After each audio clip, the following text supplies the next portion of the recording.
Oke, assalamualaikum warahmatullahi wabarakatuh. Kembali lagi dengan saya Rifki. Jadi di video kali ini gue akan membuat konten tentang tahapan untuk belajar menjadi seorang back end developer. Dan di sini tujuannya untuk belajar tahapan basic tahapan basic untuk belajar sebagai back-end developer. Jadi apa sih basic yang diperlukan untuk belajar sebuah back-end developer, dan mulainya dari mana sih untuk belajar menjadi seorang back-end developer. Nah, jadi di video kali ini gue akan menjelaskan, dan di sini ada beberapa dari teman gue yang mau belajar, yang tadi mau belajar back-end developer. Mungkin ada yang tadinya dari front end mau belajar ke back end, atau mungkin ada yang belum tahu coding, mau tahu coding tapi mau langsung ke back end. Cuman kalau itu kayaknya harus belajar basicnya dulu, mungkin dari HTML dulu yang sederhana sampai mungkin ya minimnya JavaScript lah, sampai CSS JavaScript itu minimalnya itu ya, baru boleh loncat ke back end. Dan ini langsung to the point aja. Jadi untuk awal-awal yang harus diperhatikan itu untuk belajar seorang backend developer itu ada yang namanya itu wait, salah nih, waduh, bentar, salah. Nah, ya, ada yang namanya itu bahasa pemrograman. Nah, ada yang namanya bahasa pemrograman. Nah, ini bahasa pemrograman ini adalah bahasa pemrograman dari khusus backend developer itu sendiri ya. Nah, ini sini gua kasih tarapannya biar gampang diingatnya. Nah, apa aja bahasa pemrograman yang ada di jalur backend developer ini? Yang pertama yang lagi hype itu mungkin ada namanya JavaScript. Nah, JavaScript ini kenapa dia masuk ke dalam gue taruh ke dalam yaitu backend developer, bahasa backend, karena sebetulnya JavaScript ini sudah termasuk yaitu full stack JavaScript, namanya full stack lah. Karena JavaScript ini bukan hanya untuk front end, tapi hanya bisa untuk back end juga, karena dari beberapa package atau dari beberapa framework itu juga bisa digabungkan dengan front end dan juga back end. Jadi kita bisa sebut, jadi JavaScript ini bisa back end dan juga front end. Dan selanjutnya itu ada yang namanya itu, kalau di industri itu lagi banyak orang gunainnya namanya golang, bukan golang sih, lebih karena orang nyebutnya goleng ya, kita nyebutnya goleng. Nah, ini goleng ini lumayan banyak juga pakai, cuman gue belum pernah sejauh itu makainya, karena emang gue belum pernah nyentuh goleng. Kalau JavaScript ya itu udah sering banget gue sentuh ya kan. Dan kalau goleng itu kayaknya jarang, itu gue bukan jarang sih, emang lebih tepatnya gue kayaknya belum pernah nyentuh sama sekali. Jadi kesilakan kalau kalian mau nyentuh goleng ya. Dan apalagi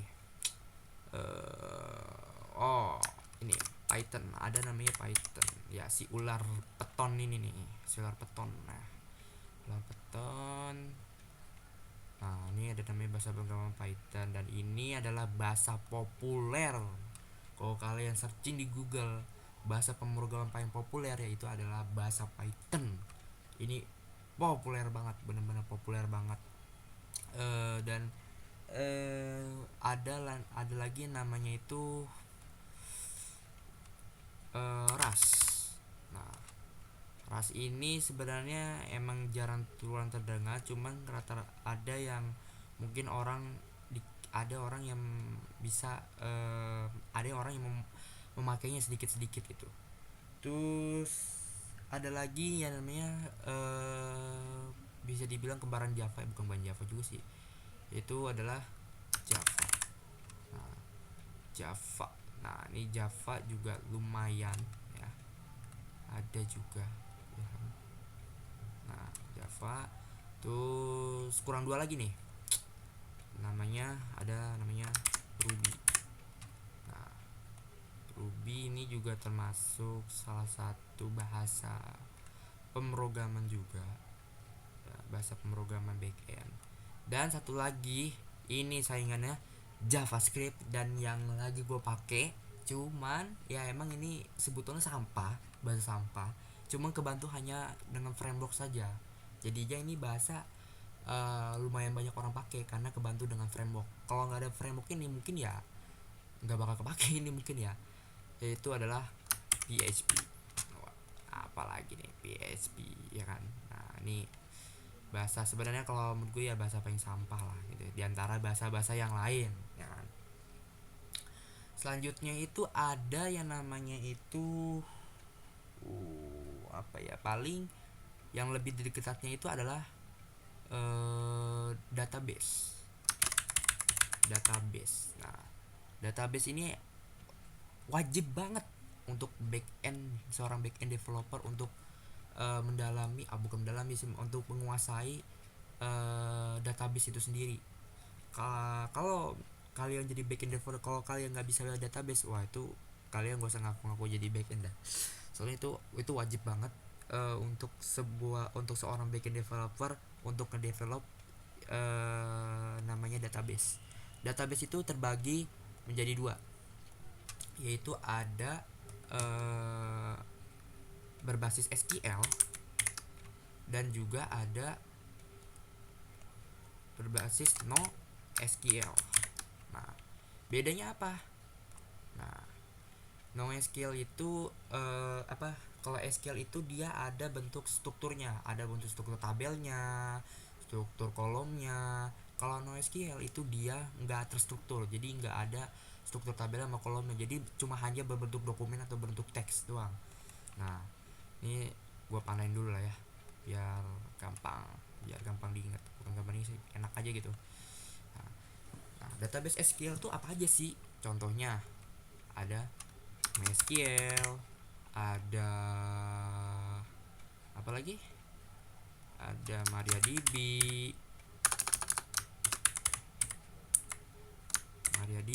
ada, taruh ini rapin dulu ya, taruh sini lah ya bawah. Ada MariaDB, ada apa lagi? Ada PostgreSQL. Tak rapin dulu ya, biar enak ya kan. Ada PostgreSQL, ada 3 aja sebenarnya, masih banyak. Ada SQLite, SQL Server ya kan. Nah itu masih ada lagi ya kan.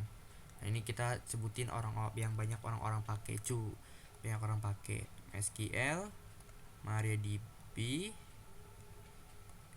dan PostgreSQL.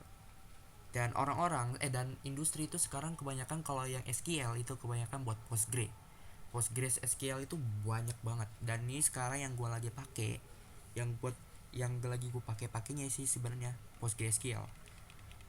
Kalau kalian mau buat awal-awal ya bisa MySQL dulu sih, mungkin MySQL dulu atau enggak MariaDB. Ini buat seorang backend developer untuk awal-awal menjadi seorang backend developer. Untuk tahapan awalnya ya, tahapan basicnya itu kalian ini nih, dua-dua ini, MySQL sama MariaDB. Nah, kalau udah ini ya mungkin bisa coba-coba lari ke Postgre, ke SQL Server, SQLite. Cuman gue lebih suka PostgreSQL dibandingkan mungkin SQLite. Kalau SQL kan dia berbentuk file kan. Nah kalau SQL Server ya mirip-mirip PostgreSQL juga, cuman gue lebih suka PostgreSQL gitu, kayak enak aja gitu dilihat itu. Nah NoSQL itu ya itu yang gue bilang tadi, dia nggak terstruktur, jadi cuma hanya berbentuk teks saja. Jadi dia di sini itu ada contohnya, itu namanya MongoDB. Nah MongoDB ini adalah suatu database yang satu kesatuan dengan JavaScript, yaitu Node.js. Nah selain MongoDB itu ada namanya itu Firebase. Terus ada namanya lagi Redis. Nah, ini adalah database NoSQL. Sabar, ini dirapihin dulu ya.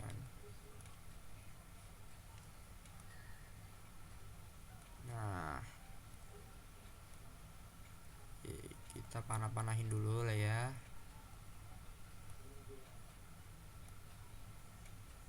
Nah, kalau jujur buat gue sendiri mungkin untuk NoSQL gue lebih prefer ke MongoDB. Kalau gue untuk saat ini biasanya kalau misalkan gue mau lagi ngerjain project berbasis JavaScript, yaitu mungkin dengan Node.js, mungkin bisa MongoDB. Gue pakai MongoDB biasanya. Tapi bukan berarti Node.js itu cuma hanya bisa MongoDB. Sebenarnya bisa juga pakai MySQL, MariaDB, Postgres, bisa. Pokoknya dia bisa pakai database SQL atau NoSQL yang lain kayak Firebase, Redis gitu bisa. Cuman lebih spesialisnya mungkin MongoDB kali ya, gitu kan. Nah, mungkin gue lebih sering itu pakai MongoDB. Cuman kalau gue sih agak-agak gimana ya, ribet aja gitu, kayak kurang serk aja gitu kalau mau MongoDB tuh. Kayak lebih enak main PostgreSQL sih sebenarnya untuk database itu sendiri ya. Kalau MongoDB tuh kayak kurang aja gitu. Bentar, gue minum dulu bentar. Ini capek nih, aus nih ngomong mulu dari.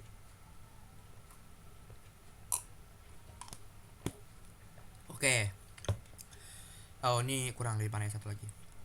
Nah, database. Nah, selanjutnya ada apa lagi? Mungkin ada namanya itu, kalau orang biasanya bikin website atau aplikasi, ada namanya user login kan. User login itu berarti ada yang namanya uh, authentication out out kurang authentication. Dan ada biasanya setelah authentication itu adalah namanya authorization. Harus apa sih namanya, gue lupa. Authorization pokoknya gitu lah. Nah, di sini taruh gue panain dulu. Di sini gue bakal jelasin sedikit apa sih authentication dan authorization, apa perbedaannya. Jadi authentication itu kalau misalkan kalian itu contohnya misalkan kalian belum punya akun FB, misalkan akun Facebook misalkan.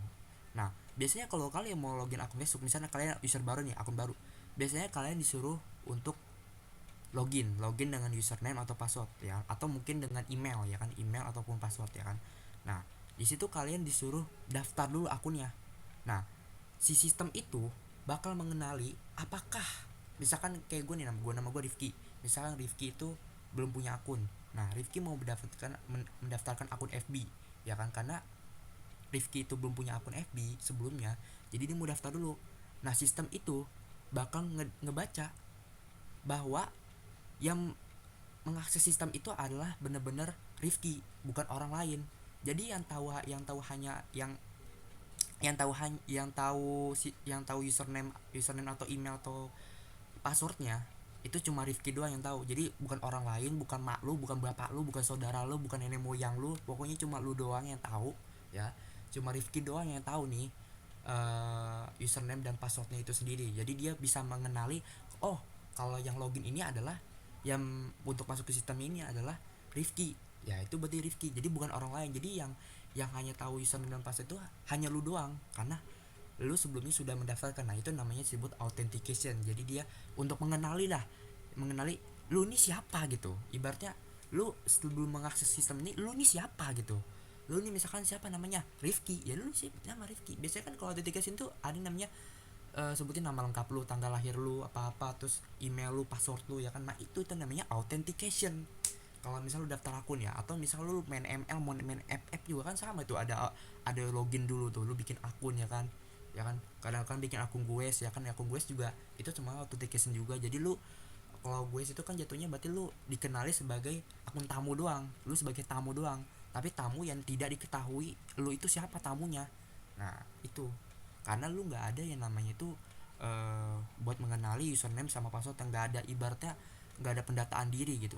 Nah, ya logikanya begitulah ya. Ya kalau kurang ngerti ya udahlah gitu kan, bisa cari-cari di Google mungkin ya. Nah, kalau authorization itu, apa? Nah, authorization ini lanjutan dari autentikasi. Jadi setelah lo login ke sistem, misal login ke FB, jadi di authorization itu gunanya itu ketika lo login FB, uh, lu itu sebagai apa gitu. Misalkan di FB itu ada user sama admin. Nah, lu tuh sebagai, misal lu login tuh, misal gue Rifki, tapi gue Rifki itu role-nya sebagai user. Jadi user itu hanya untuk bisa mengakses halaman apa aja yang bisa diakses.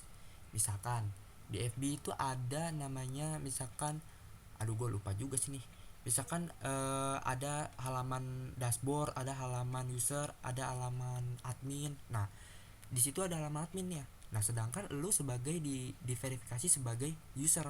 Nah, lu ketika mengakses halaman admin, lu ditolak karena lu eh diverifikasi sebagai user. Nah, jadi itu kayak pembatasan.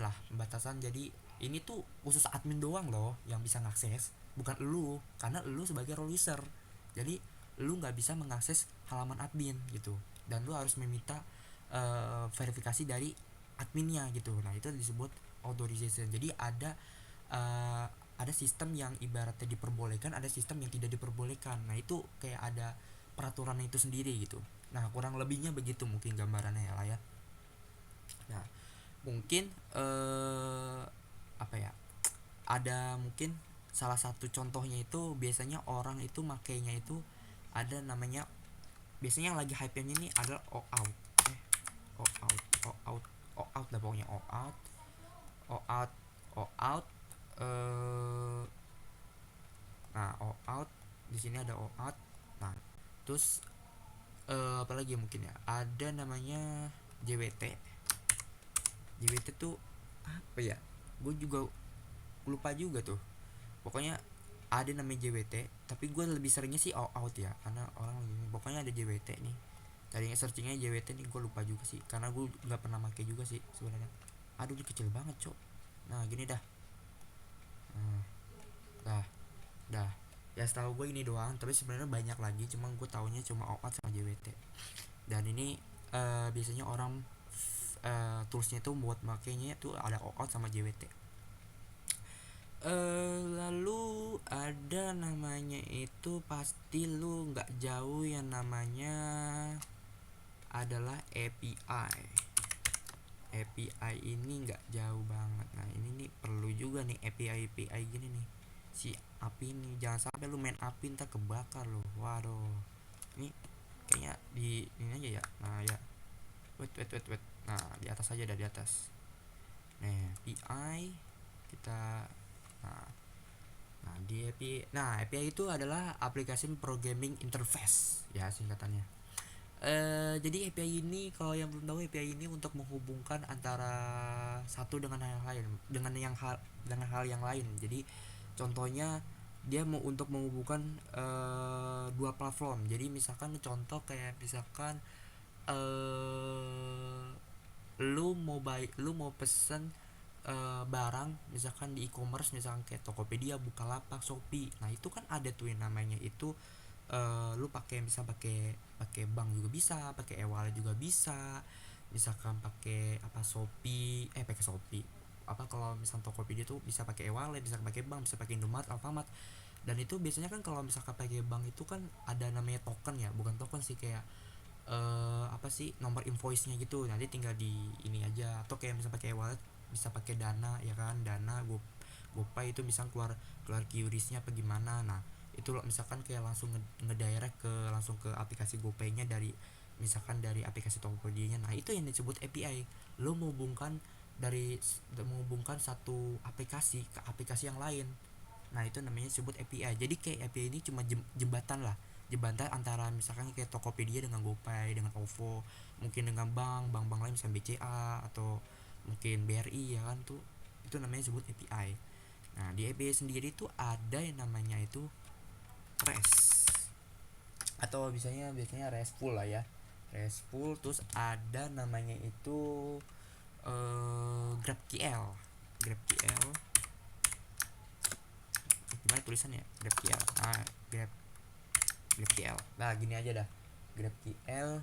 Terus ada, setauku lagi ada yang namanya satu lagi itu gRPC.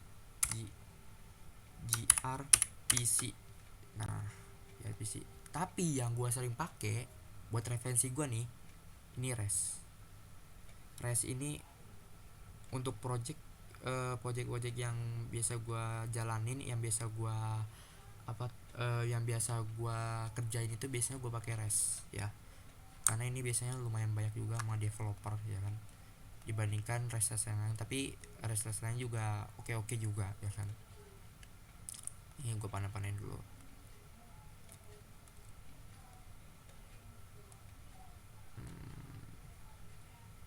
Nah, jadi untuk awal tahapan belajar paling kalau API untuk paling rest dulu aja kali ya. Rest dulu. Kalau authentication mungkin lebih propernya out ya. Mungkin ya eh REST API ini kan lumayan banyak dipakai juga, jadi ya lumayan hype juga lah REST API ini sendiri itu. Terus apa lagi ya, kayaknya itu doang. Enggak, ada satu lagi. Jadi kalian harus pahami juga namanya tools API, yaitu biasanya yang gue sering pakai nih itu adalah Postman. Nah, jadi Postman ini toolsnya lah ya, toolsnya untuk API itu sendiri. Nah, ini lumayan wajib juga seorang back end developer untuk ngedevelop apa namanya sebuah project dengan menggunakan Postman itu harus ngerti juga. Oke, kurang lebih begini. Mungkin satu lagi ada mungkin ya, namanya documentation. Jadi documentation kayaknya semuanya tuh ada. Paling ya kalau misalkan kalian udah hampir menguasai mungkin dari bahasa pemrograman ini, cobalah kalian pakai namanya framework. Mungkin kalau PHP pakai Laravel, Ruby pakai Ruby on Rails ya kan. Terus JavaScript itu mungkin pakai Node.js. Kalau Golang apa tuh, aku gue lupa juga tuh. Kalau Python mungkin pakai Django ya kan, atau Java pakai apa tuh kan. Nah, terus